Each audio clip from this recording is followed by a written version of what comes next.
In this video, I'll show you how to fix on your Xbox Series X or S in case you get the message cannot obtain IP address. So what should you do? Well, there's a few solutions you can try. The first one is to disconnect your internet router, your Wi-Fi router, wait about a minute and then connect it back and try to connect to it using your Xbox.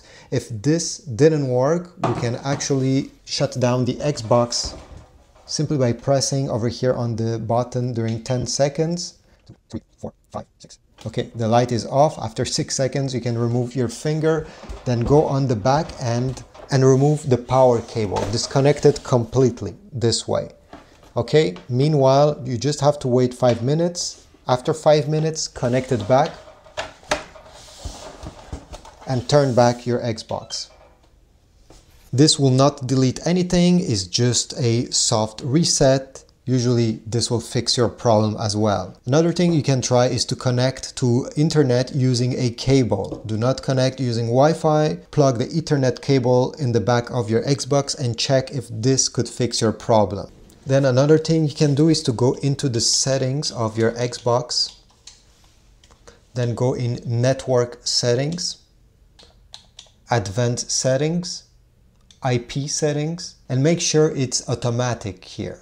Okay, select automatic, and again, this should solve your problem. If not, you can always reset your Xbox by going down in the settings under System, Console Info, Reset Console.